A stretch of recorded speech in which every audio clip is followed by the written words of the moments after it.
All right, so we play now against, you play against Mednis Edmar. Yeah, it was an American grandmaster. He was coming from Latvia, I think. Well, his family, of course. Therefore, this name, Edmar Mednis, is a little bit unusual for an American, no? But he was playing very well. He was very well prepared theoretically, and we'll see this in our game.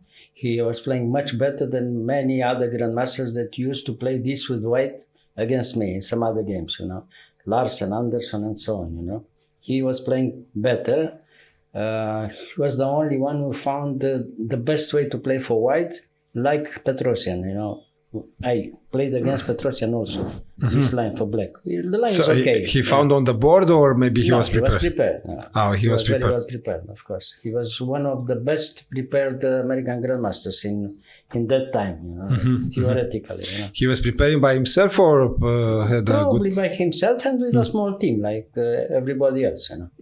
Yes, I was an exception that I didn't have in that time a very strong team around me like this, and see, it was not so good. So playing alone against a team was difficult. You are preparing by yourself? I was preparing by myself, and sometimes with a second. I mean, some other good player who was friend or something.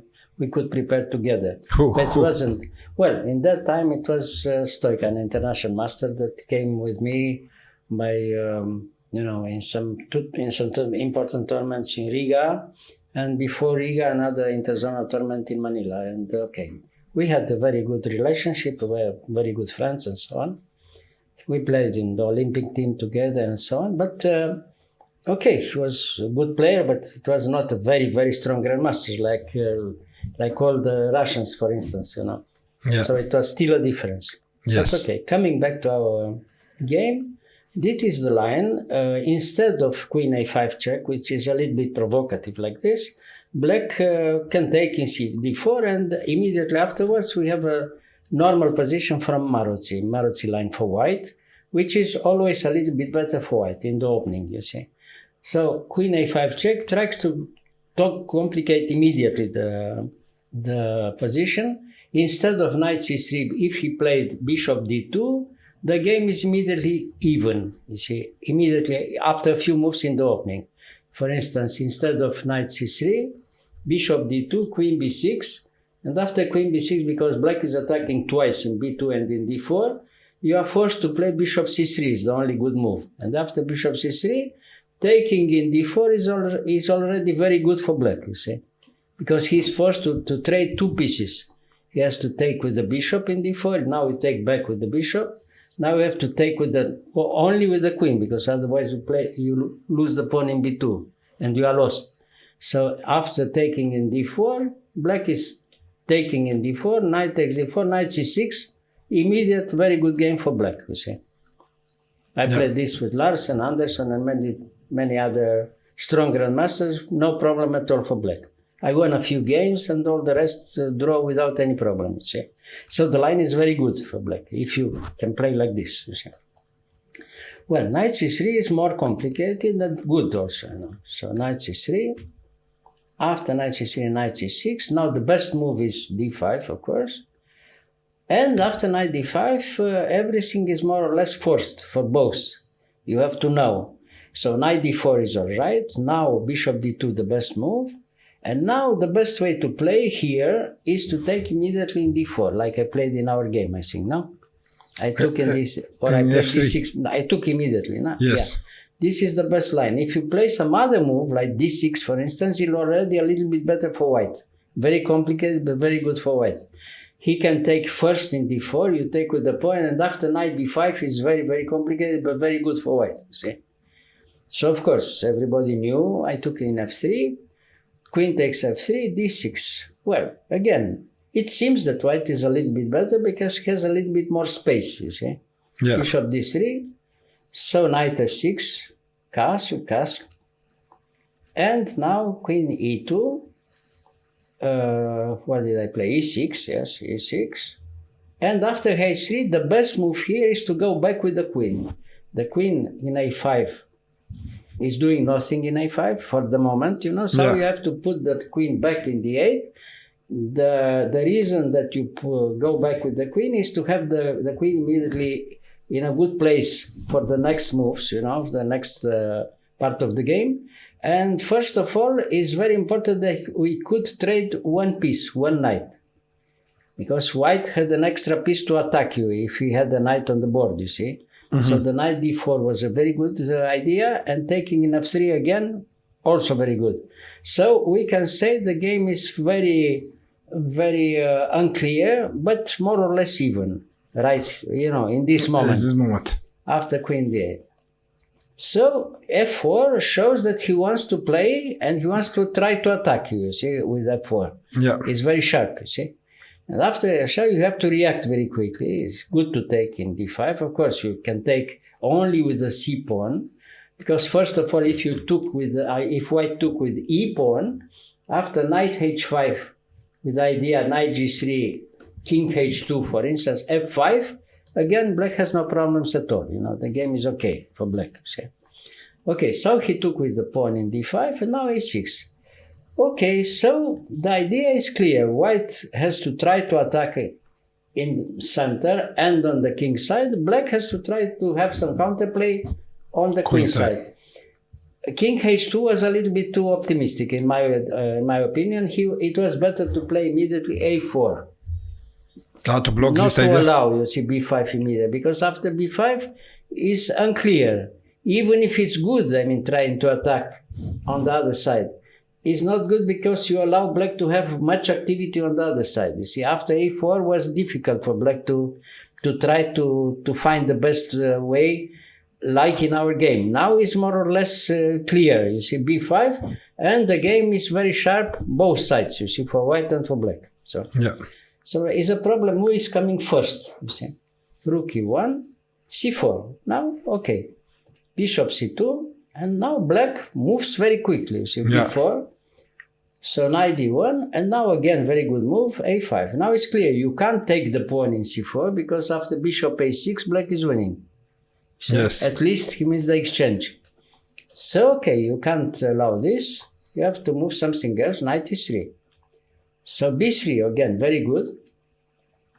Takes, and now you have to move in d3, because if white took in b3, after knight takes e4, it's clear. Black has a very clear edge, you see, much better for black, you see. Yes. Bishop d3 is all right, it's the best move.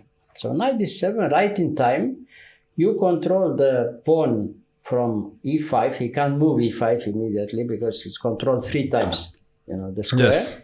So he has to move back because we are attacking also immediately the pawn from b3, from b2. Yeah. So knight d1 is the good move. Now, much better than knight c4, bishop a6, for instance. Clear better for white, for black, pardon, Immediate attack, So knight d1. And after knight d1, knight c6, okay. Better. Black is all right. We could do everything, the normal moves. Very good counterplay. And black is preparing to seize the initiative in the next moves, you see.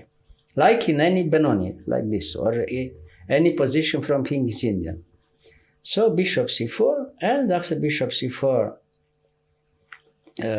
rook e8. No. Yes, rook e8. Rook e8, yes, rook e8, okay. And now, queen f3. Of course, he had to move the queen because we wanted to take the pawn from e4, and now, right in time, f5. Now it's clear, black is okay. Black maybe is even better right here. We give a pawn for a big initiative. We accept to give the pawn from b3 for the moment, but we control the center, we control the central squares. We have very good counterplay on the queen side. It's more than clear that we have a very strong position with black, you see. Even if we give for 2-3 moves, one pawn for a very strong initiative. So he took in f5, I took in f5, and now bishop c3. Bishop c3 is the normal move to try to trade the best piece from black, the bishop from g7. But right now we have time to play a4, and we have a very strong idea in any endgame. Any endgame is better for black already, you see, because we have a free pawn on the queen side. Yeah. If we, in one moment, can play a3, then the game is almost winning for black, you see. So basically, you saved the pawn now. Yeah, now I didn't give the pawn. I played a4. Now again, everything is very clear. He took in g7, and after rook takes e8, he gave a check. No, and we go back in g8. Rook e1, queen f7. Now again, everything is clear. Black is better because you see our knight from c5 is better than his knight from d1. Yeah. We have any endgame is better for black because of this 2 against 1, no? Yes. A and B against B. So we can play for a win, here. We are both in time trouble. Is the decisive game the last round. I have to try to win this to have a very good result finally in the tournament, So I managed somehow to win the game, and I came together with Karpov, the way I told you before. No? Yes. So, okay, knight e3. And after knight e3, bishop back to d7 now. And we prepare to play rook e8 and queen g7. This is the idea. We play for any endgame is okay for black, you see. Okay, so here we played queen g7. He has to move back because if he trades queen in g7, we take back with the king and then immediately a3 or rook e8. Clear advantage for black, you see. Yeah. So, okay, even here, rook e8 is very easy to play. This kind of position is very easy to play for black, you see.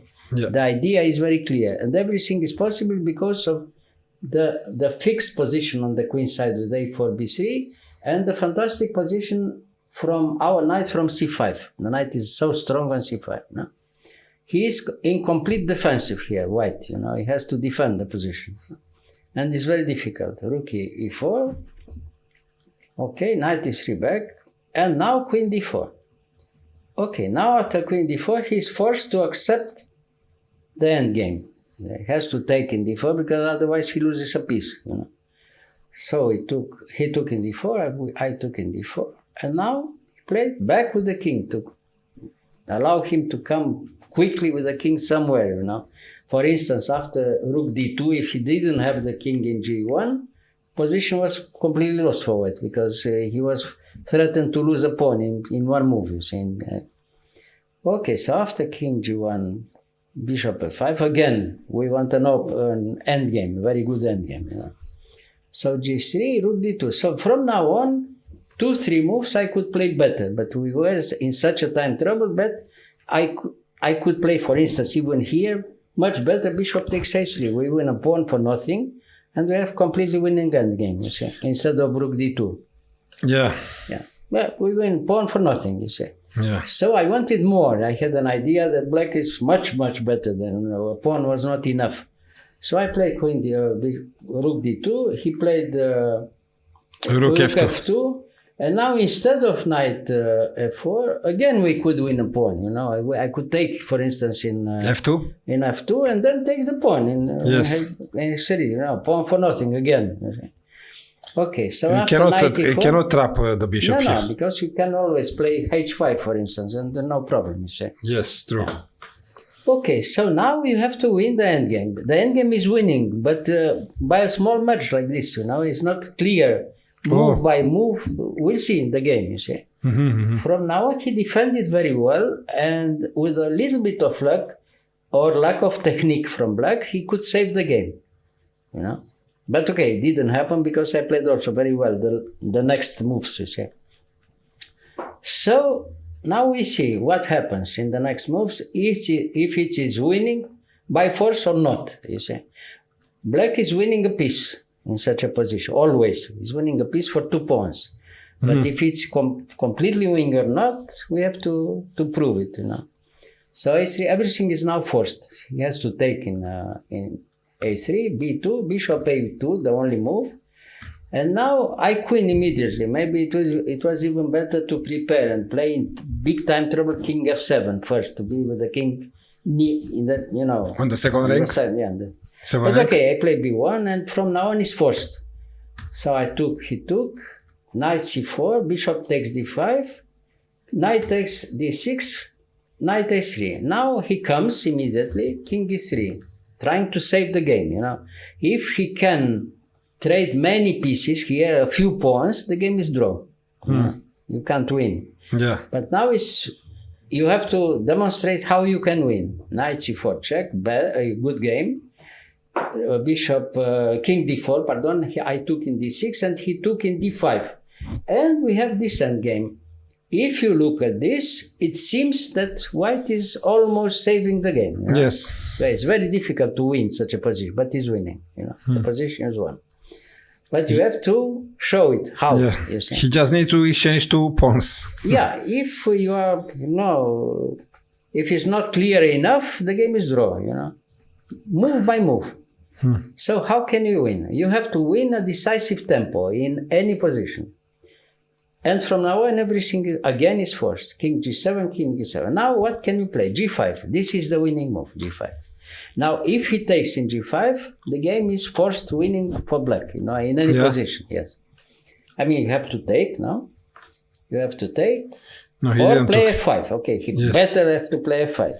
Yeah. But if you take... you take with the knight. And now then... you have to play h4. You attack the pawn again.